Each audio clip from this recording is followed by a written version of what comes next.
Hey guys, what's up?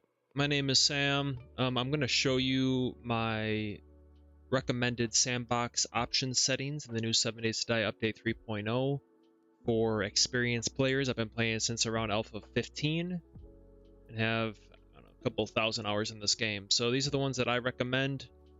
So here we go. Okay, to get into it really quick, you guys probably already know about this. You'll make a new game. You go over to, you see this group up here. They have the difficulty official. I already have one here set. But anywhere you just click sandbox options down here in the bottom right. And I'll just go through my settings. Kind of explain them quickly. This range damage and melee damage I actually saw from, I believe the YouTuber is pre-built. He had a good opinion on this, so I thought I would run with it, and I really do enjoy this. So basically, range damage and melee damage is at 35%. Because in headshot multiplier, either I play at 250 or 300. I go back and forth on these. 300 is more like survivalist difficulty. 250% would be more like insane difficulty as far as the damage output when your range damage is this low. So the reason you might be going, hey, well, they have like headshot only mode or, finish on headshot. But the issue with that is like even like animals and everything has headshots to do with that. So this makes it so you don't have to worry about the animals and things like that. So your overall damage is lower, but the headshot multiplier is increased. So it's like you're pretty much manually inputting it yourself. So I'll keep it at 300 right now. Block damage, train damage is the same. All this stuff is default. Player damage in, I believe this is insane difficulty. Default 250%, so you're taking more damage in. I personally also just like seeing the XP bar. I don't like seeing it in the bottom. I don't know. It's just something about killing them and then you automatically know they're dead. I just like it, just the bar only. I usually play permadeath, but I do like this death loss counter option. So basically, when you die, you're injured, so you have 50% health, 50% food, water, and yeah. So lose on death, I do have none. I used to have backpack and all that, but it's kind of annoying, to go get your backpack and all that stuff again, because they have this option now. So death loss counter. Every time you die between your backpack or tool belt, you lose between 5 or 10 items. You could change this. Sometimes I'll play on like 1 to 20 to kind of make it cool. I think 5 to 10 is a good option as well. I'd either do 1 to 20, 5 to 10, kind of mess around. Death degradation, I have both on. So items lost both current and maximum durability, just because I want death to actually have some impact. I feel like a lot of people will just die to get out of infections, to get out of a lot of things, and I feel like if you're not going to play permadeath, this is probably about as close as you can get to almost having that permadeath type feel, because death really does matter a lot, so you really don't want to die. Drop on death, I do have none. I think I got these two confused, but drop on death, I don't have anything because you are losing items and things like that. So it's kind of like a switch. So you don't have to worry about going to your backpack, but you are going to lose items. You also are going to have death degradation amount 20%, which is pretty high as well on your items. Infection rate, I have 300% because infections in the base default doesn't really do anything at all. So I thought increasing that, I have to deal with that quickly.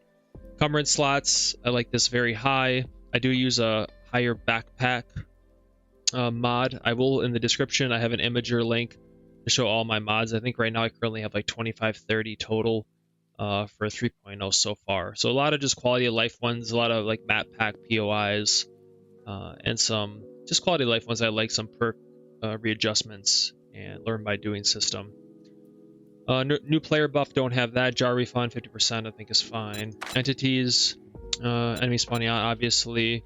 I'll just kind of talk about the ones that I've changed. Enemy density I like very high. Enemy respawn, I put normal because I feel like if I have this very fast too, it'll just be constantly fighting zombies and you won't have any time to do anything. So at least here with that density you will have high zombies, but you don't have to worry about them constantly coming all the time. I might go between like normal and fast, but I just have to normal right now. Animals I just have fast as well. And enemy damage dealt, I have 200%. So if you look over here, we're gonna be taking 250% increased damage coming in, and they're doing 200% more damage. So you better be really careful, man. You can probably get one shot by like charge and infernal zombies. So you gotta be really careful, obviously, depending on what kind of armor and then things you have too, and like pain tolerance and all these things. So yeah, see, headshot mode, I do not have this on any at all. Enemy health bars, I do have this on. I feel like this is a little I don't really like this very much. I go back and forth with this one as well. I do have this one on though. All right, day speed, usually keep this on jog, if not run. If I really feel up to, I'll put everything on nightmare and play like the permadeath all nightmare, but it's okay. I just have this jog, barrel speed nightmare, night speed sprint, blood moon nightmare. Feral sense is another one I go back and forth on. Right now I have disabled because I have the smell mode on. So I feel like either you do either or, in my opinion. So you could do like none on the smell mode, but then play. I usually will play on like night feral sense to make nights overall more dangerous. This will probably be like one that I'll like play on, like maybe like this or something like that. So have that zombie rage. I'm not a fan of zombie rage. I do play a lot of Darkness Falls, and that is off by default in Darkness Falls. No zombie rage, so I have that off. Zombie ding, I have that off. I would like to start doing some bunker bases, but this is again just a kind of personal preference. Okay, so biome game stage, this is one that I kind of like to do. I do like the biome progression. I think that's a kind of a cool system, kind of work through the biomes. I know that's a controversial topic. Biome game stage, I do have high, just because I want the biomes to have an impact. So you want to be going through the biomes and have a higher, and obviously them being more difficult as you go through each biome, you know, the zombies and things like that. And that will go with these resources. Well, I'll just show you this really quick. So I'll skip over here to resources tab. The biome loot stage is also high. So this is high, and then the game stage is high. So every time you go to a new biome, game stage is going to be increased, but you also can get better loot. Workstation of the Wild, I think, is cool. Back how it used to be, 5%. This is good for the ability to find a working workstation out in the wild. Blood Moon, obviously 64. This is cool, the whole airdrop variance. Any time of day, between every 1 to 7 days. I like that. Blood Moon Warning, I just turned that off. Storm frequency, increased it just a little bit, no big deal. Storm Warning, no. Heat map sensitivity. I'm tired of screamers coming all the time, so I just have that on low. Biome loot stage, we talked about that already. POI loot stage, I want like higher tiered POIs to be more valuable to clear. I feel like sometimes you'll go through tier 4 or 5 POIs and the loot really won't be that good, so I want the loot stage to be increased with higher tier POIs. Loot response obviously always off. Loot timer, I feel like I've been playing with 50%. I feel like it's a little fast off default. I'll probably play at 75. Okay, go over some of these resources that I changed. Loot abundance, I kept at 100. Drink and food at 50%, and medical at 50%. I feel like you always have a lot of food, or I want these supplies like food and drink. I want you to be able to have to work for that. I feel like farming, you can kind of get away with not doing it at all. So I feel like this will make you kind of force yourself to do some farming. Ammo, I mean, they're in all loot bags, so I decreased that. So you actually have to like craft some ammo. I feel like you can go through a whole playthrough without even crafting any ammo sometimes. Add that down. Currency and treasure maps way down at 25%. Mining yield, I feel like mining is also just a little bit repetitive, so just getting a little bit more yield from that is good. Crop growth, so this is the speed of the player base. It takes 200% longer. We also get 200% more, so it just kind of evens out. It takes a little longer, but you get more. All right, crafting. This is all basically the same. Crafting max tier. I only have this at 5 because I want like tier 6 legendary loot to only be able to be found in loot and not be able to be crafted. So you can only craft up to tier 5. Smelter type, just like Darkness Falls. Recipes, just anything that's in, you don't have to smelt it in the forge. You just craft the stuff in the forge if it's already on your body. I like that. Item degradation, I just have that on low. Um,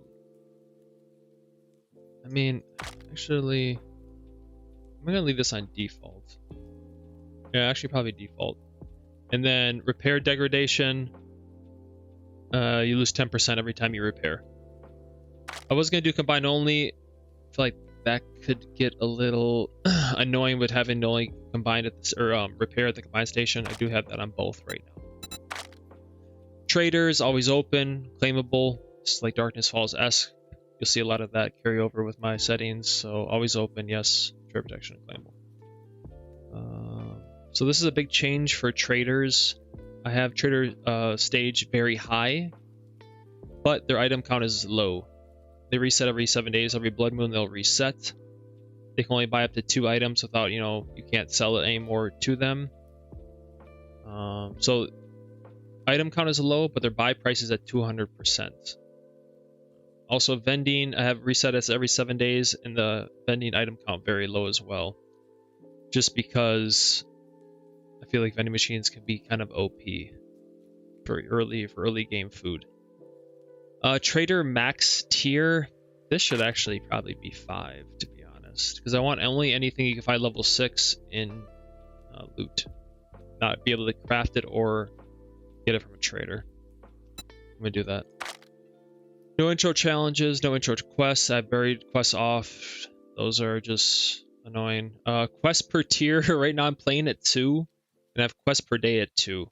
So this is something for me. I mean, you guys can play default or change this whatever you want. I'm just doing this right now. I'm not keeping any quest rewards personally, like the bike or workstation. I'm not keeping any of those. I'm just throwing those out. I wish there was an option to remove